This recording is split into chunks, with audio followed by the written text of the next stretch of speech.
Hello, I'm Natalie Zett, and welcome to Flower in the River. This podcast, inspired by my book of the same name, explores the 1915 Eastland disaster in Chicago and its enduring impact, particularly on my family's history.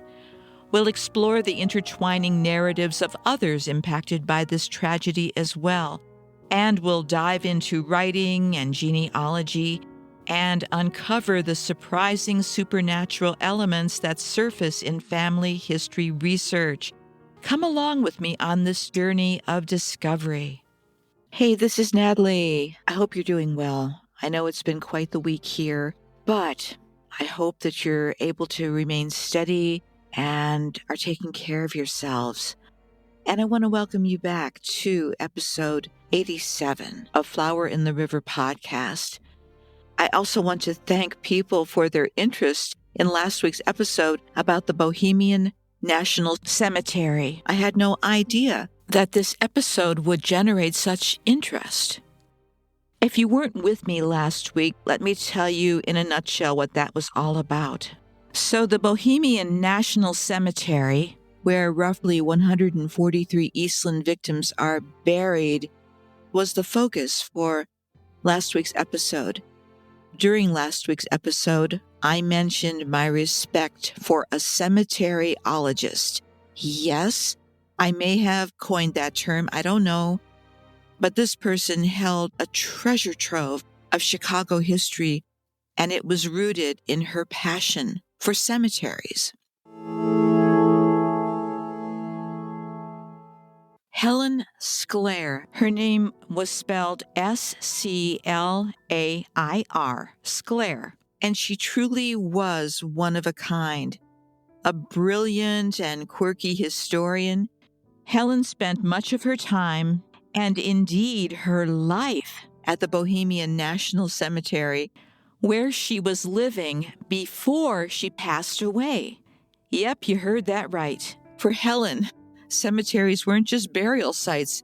They were sacred archives filled with stories waiting to be uncovered. She believed the dead deserved respect, not just as individuals, but as an integral part of a community's identity.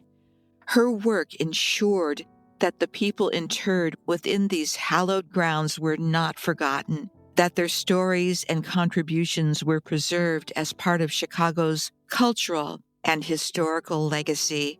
Here are the final words, or the executive summary of Helen Sclair's life. This is from her headstone at Bohemian National Cemetery. Helen Sclair, 1930 to 2009, advocate for the dead. Helen lived up to that title in every sense of the word.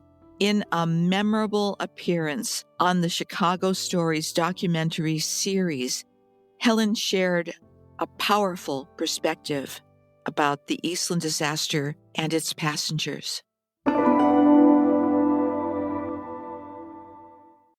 They were you and me. They were everybody. They were Polish, they were Bohemian, they were Italian, they were Irish, they were Swedish, they were Germans. They came from all over the world to find a job, to find a better place to live. And these people worked long, long hours at Western Electric. Heavens, they didn't get free days just every day. These were six-day work weeks that they put in.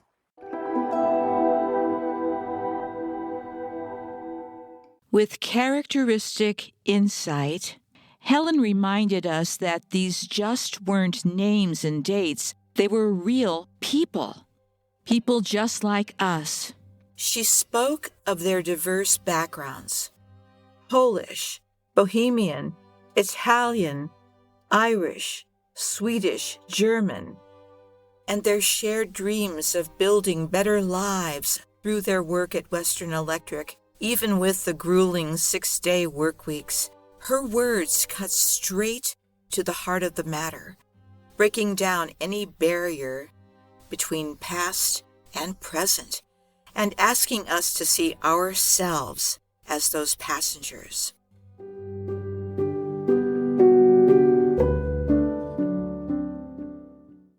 Okay, advocating for the dead might seem like a peculiar calling, But as I've learned, it's an essential one. In a fast-moving city like Chicago, where urban development and neglect can threaten these historic spaces, someone like Helen steps in to protect the dignity and history embedded in each cemetery. She believed that by honoring the dead, we honor our own roots and acknowledge the layers of life that shaped our present. Through her tours, her lectures, and her encyclopedic knowledge, Helen invited people to see cemeteries not as morbid places, but as beautiful, historical sites of connection and of memory. I first met Helen around the year 2000, and this was during one of the very early Eastland disaster commemorative events in Chicago.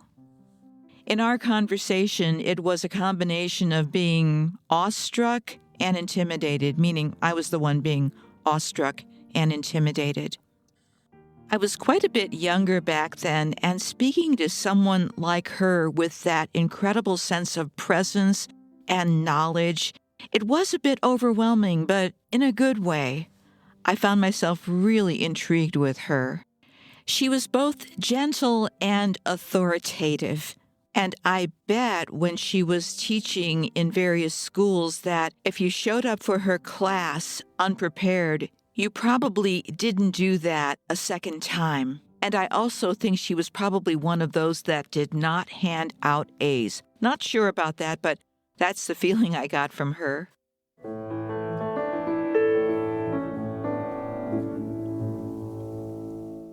Helen also knew a lot of the details about the Eastland disaster and could recount them accurately, but also with a lot of empathy.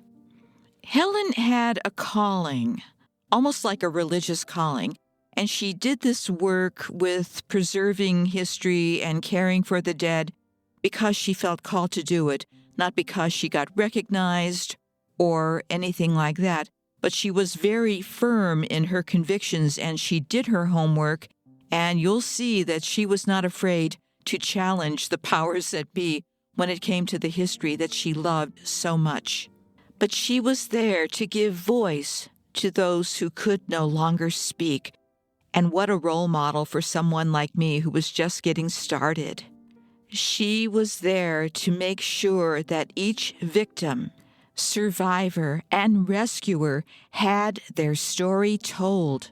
And when I was researching Helen's life this past week, I rediscovered this documentary.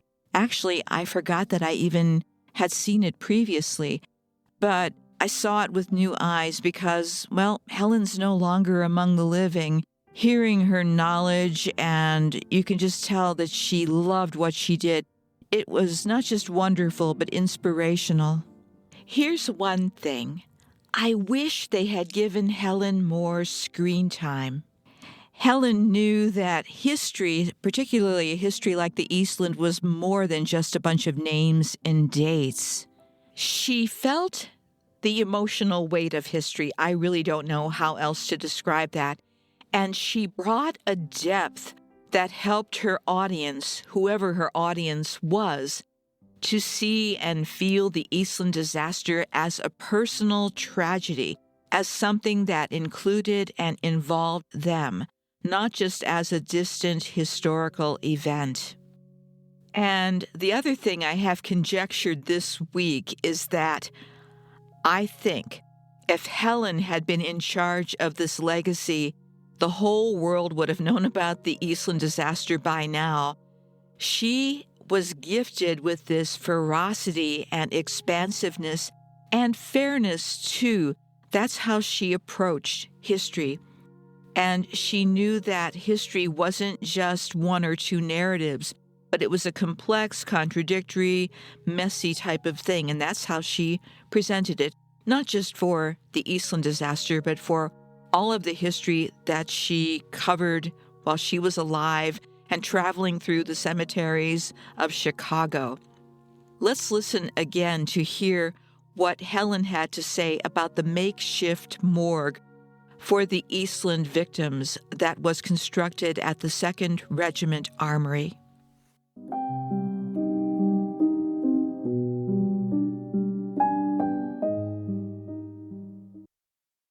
They laid the bodies out in rows of 85 over there. Think about, you don't know where somebody is. Think about being the widow who's home with the children, having to come and look for your husband in row after row after row of bodies, over 800. And the other thing that was so frightening, they had no particular record-keeping system. So a family might know that their cousin or their sister was on the Eastland, but they had no way of knowing whether they had gone down in the Eastland or had been able to get themselves off the Eastland.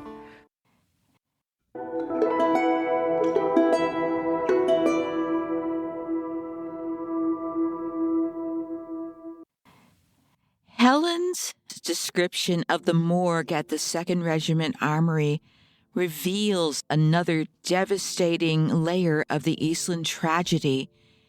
In her characteristically direct way, Helen painted a haunting picture of what families faced in those dark hours. Now, this one hits really close to home. My grandmother was one of those desperate people searching through the rows looking for her sister, Martha Pfeiffer. While I've shared her story in my book and many, many times on this podcast, I have to say that hearing Helen describe the scene, the endless rows of bodies, the crushing uncertainty, that brought my grandmother's experience into painfully sharp focus again. Sometimes, when you tell a story over and over, its edges can soften. But then someone like Helen comes along, and with just a few powerful words, they're able to reframe the story. They help you to see it all anew. She made me feel the weight of every step that my grandmother took through those rows, searching for her sister. Helen was many things, a genealogist, a historian, and she blended those roles seamlessly. She knew how to connect people with their ancestors. Here's the thing. She also saw the broader context, how individual lives contribute to a city's history. And for her, cemeteries were like open-air museums where each grave held a piece of Chicago's social and economic history. Her work was a bridge between genealogy and historical preservation, reminding us that personal histories are all intertwined with the public memory. I want to be clear, too, and say that Helen's primary focus was not the Eastland disaster, but because the Eastland disaster was so much a part of Chicago, she knew it, and she knew it very well. Her approach was all-encompassing and very transparent, and she believed that history belongs to everyone, not just a select few. For Helen, every life, every story deserved respect and remembrance. Her inclusive philosophy left an indelible mark, not only on Chicago cemeteries, but on everyone who knew her. In preserving Helen's legacy, I want to read another article about her. This is so well done, and I actually contacted the author this week. She is writer Corey Ramore, and she writes for the Chicago Tribune, and this article was updated on October 4th, 2022.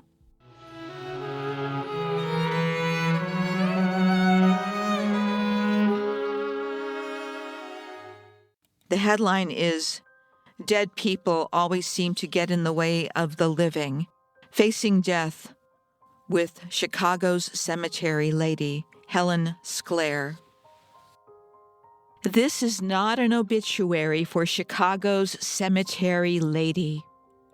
After all, Helen Sclair, the sometimes prickly yet always engaging former schoolteacher turned self-taught historian, lecturer, collector, tour guide and author, died of cardiac arrest on December 16, 2009, at 78 years old. Instead, this is a celebration of the ever-growing afterlife of a woman who spent so many of her days thinking about death. Sclair's final resting place is the same as her last known address, Bohemian National Cemetery, on the northwest side. Her cremated remains lie under a headstone bearing the inscription, "An Advocate for the Dead." She lived the last 8 years of her life tucked away in a former caretaker's cottage on the grounds, which provided ample room to display her thousands of pieces of death memorabilia, according to Paul F. Gell, a former curator at the Newberry Library. Quote, "Visiting her home was like getting a docent-led tour of a museum. Everything displayed in an order clear only to her, but explainable," Gell wrote in an email. Mourning jewelry, Halloween novelties, embalming tools and chemicals, funeral home giveaways including toys, books and magazines, postcards of cemeteries, and photographs of funeral floral arrangements. Mind-boggling just to remember it all. In fact, after she died, the Newberry acquired her collection, one of the largest and most diverse he's seen, Gell said, for inclusion in the library's holdings.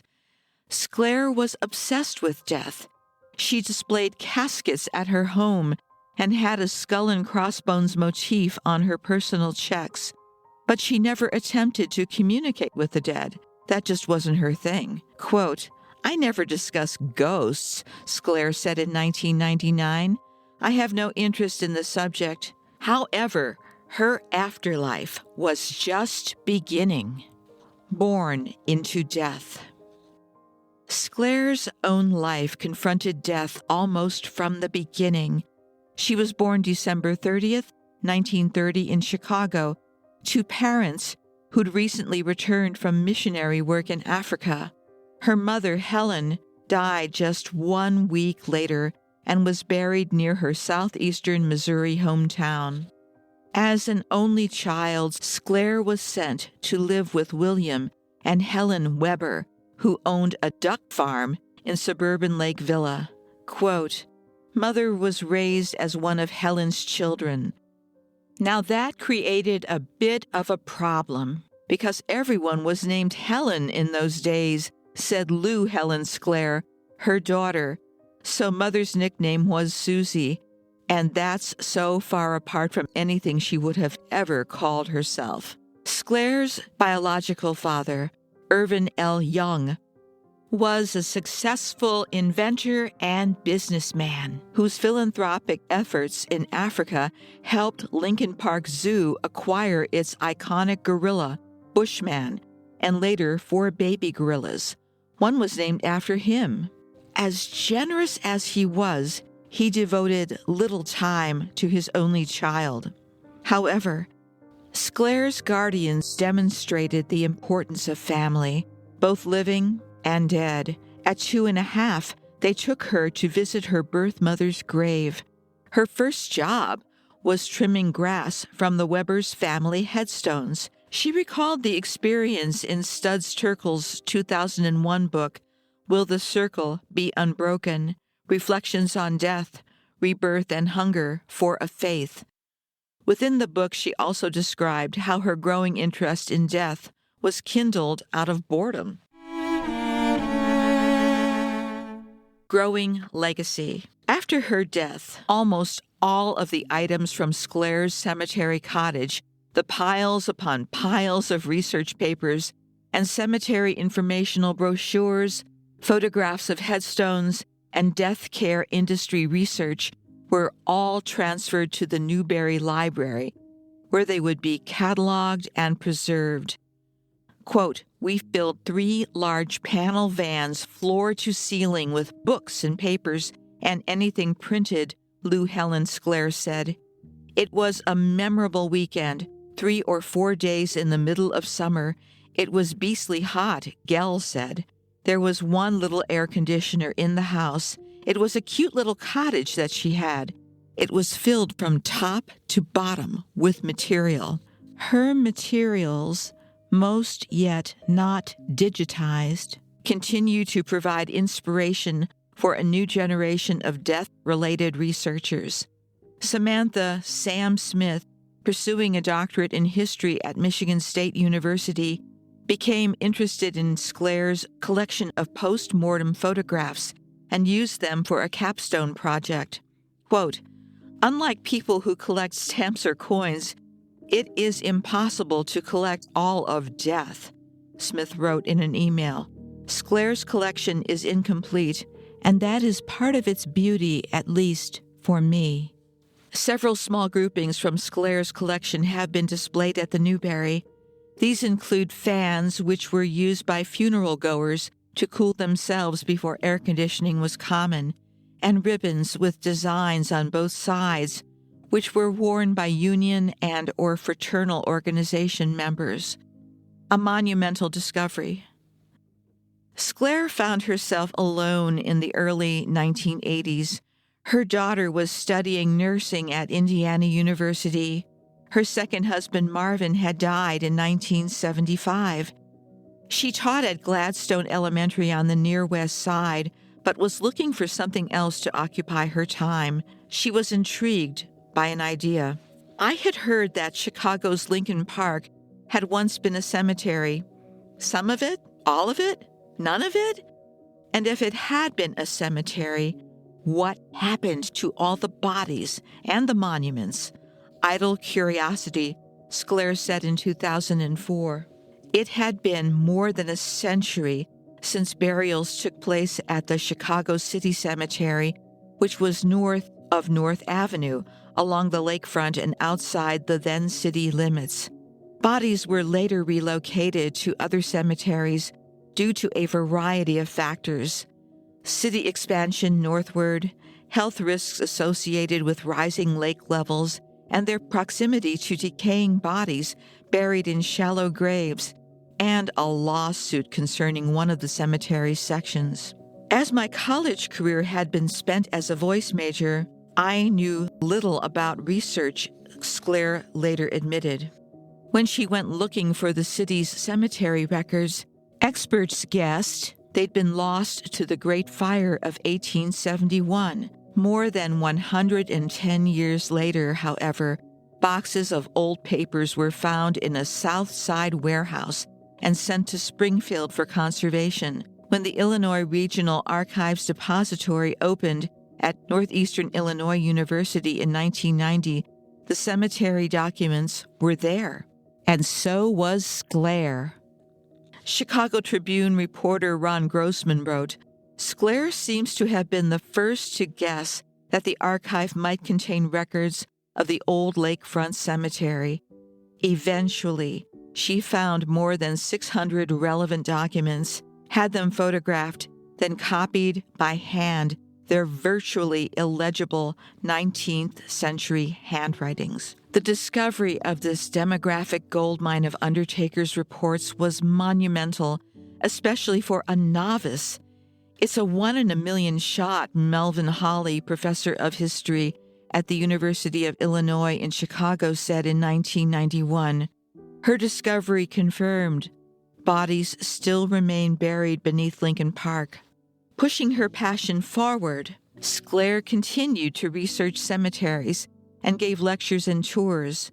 With dramatic flares, a voice that commands attention, and fascinating visuals, she explains the city's racial, ethnic, and religious divisions, the economic and social classes, and the family structure. The Tribune reported about one of her classes in 1997. Costumes and props were customized for Sclair's presentations, including the 1915's Eastland disaster, the Great Fire of 1871, and the Wingfoot Express crash of 1919. She would dress for every occasion, no, let's say every disaster occasion, said Craig Pfannkuchen, a local historian and friend.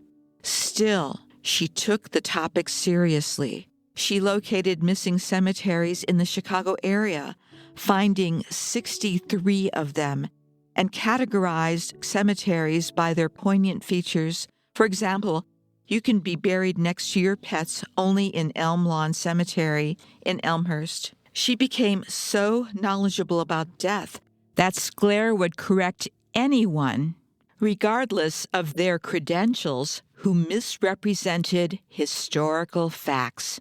Professional historians, and I am one, can be very snobbish about people who are avocational historians, Gell said. I'm sure that Helen suffered some of that. There were people who felt she was merely an amateur. That was truly not fair to her because she was a very serious, dedicated researcher. She was very thorough, but she was also in the habit of challenging professional historians when she thought they made a mistake. And that's not a way to make friends. It drives me nuts, Sclair said in 1997.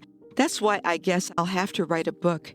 It was around that time Sclair began working with the Chicago Genealogical Society to produce a book of her almost 4 decades of research.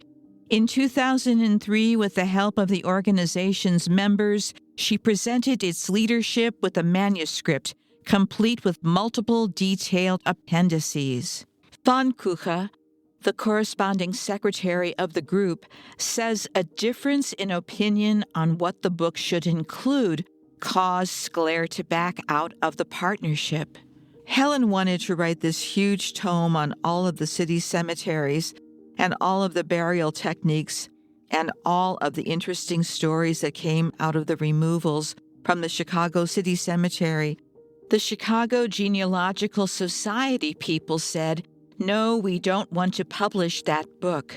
Instead, in 2008, 1 year before Sclair's death, the Society published Chicago Cemetery Records, 1847 to 1863, sexton's reports and certificates, treasurer receipts, deeds, and undertaker's reports. Its primary audience, genealogists. It's a non-circulating reference book housed in the genealogy section of many local libraries that still provides key details about the former cemetery. Let me say it this way. I was part of it. It's terrible. Well, no. It's wonderful for people who are researching early Chicago, and curiously, in the book, it doesn't say who's buried there. It says who the plot owners are. That's helpful to genealogists, Pfannkuchen said. While not the opus Sclair had hoped for, the book is nonetheless dedicated to her.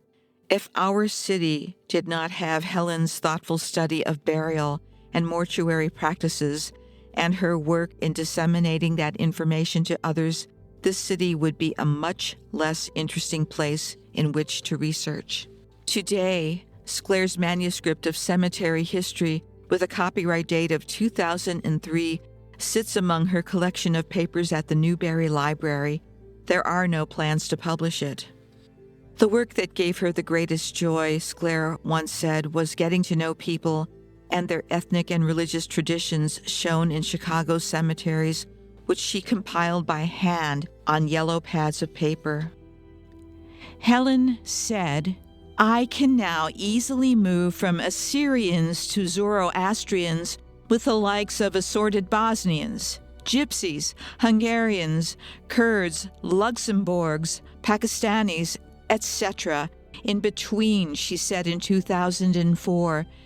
This method, often used to locate these far-flung burial sites, is the interviewing of cab drivers, waiters, and wheelchair attendants.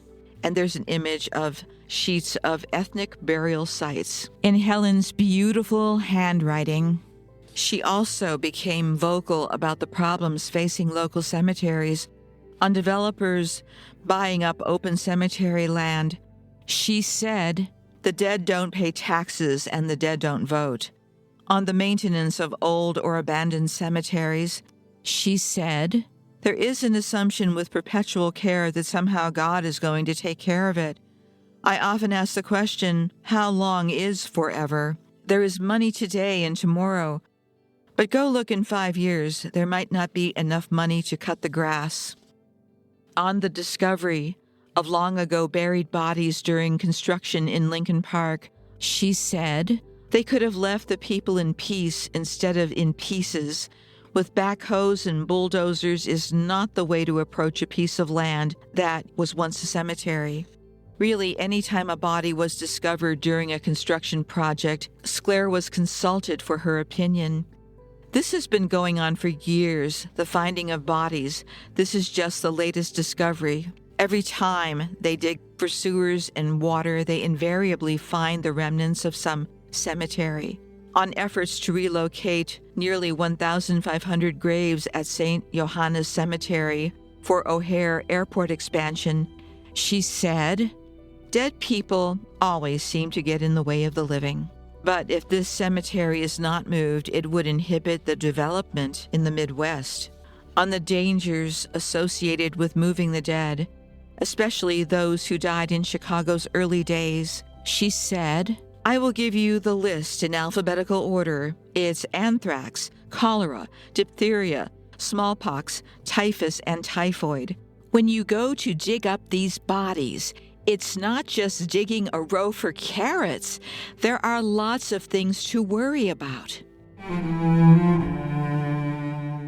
Sclair's legacy, combining her life's tragic experiences with her desire to make sure others' lives were not forgotten, helps Sclair better connect with the living.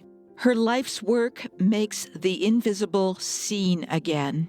Those who love her remember a feisty, determined woman with a passion for sharing her knowledge with others.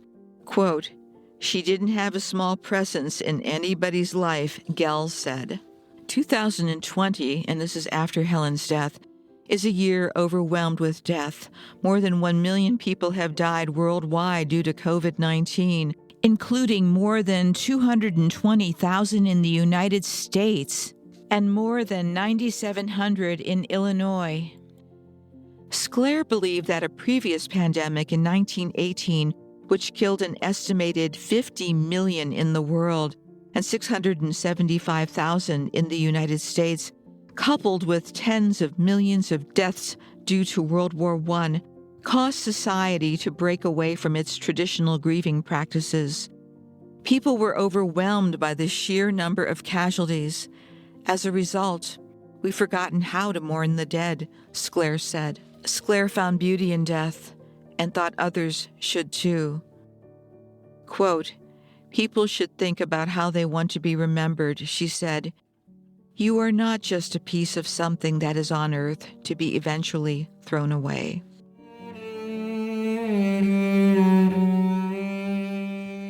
End of article.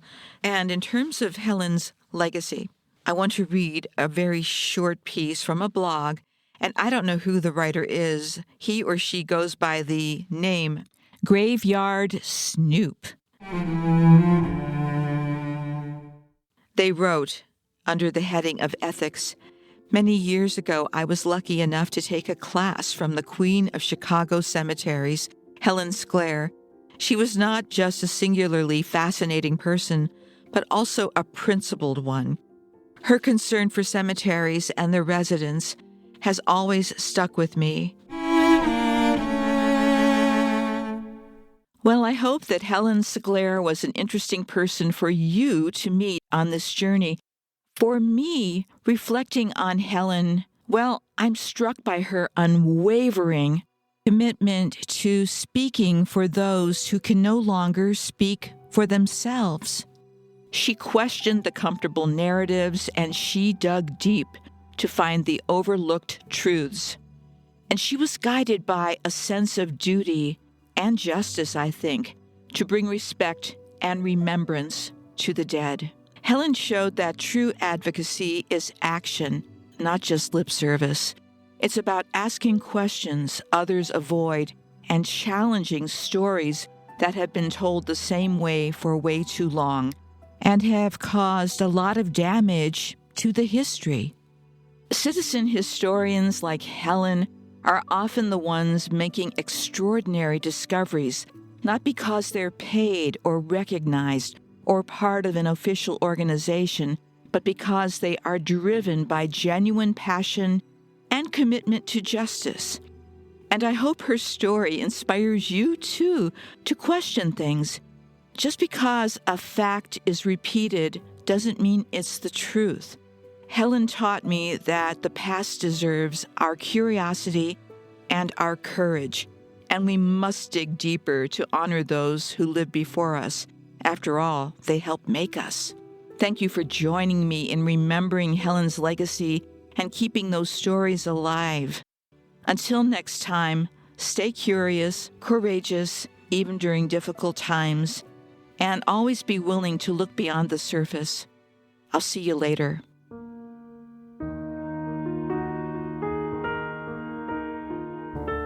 Hey, that's it for this episode, and thanks for coming along for the ride. Please subscribe or follow so you can keep up with all the episodes. And for more information, please go to my website. That's www.flowerintheriver.com. I hope you'll consider buying my book, available as audiobook, ebook, paperback, and hardcover, because I still owe people money.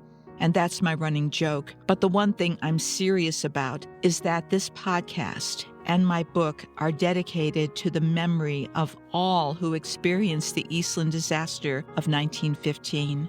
Goodbye for now.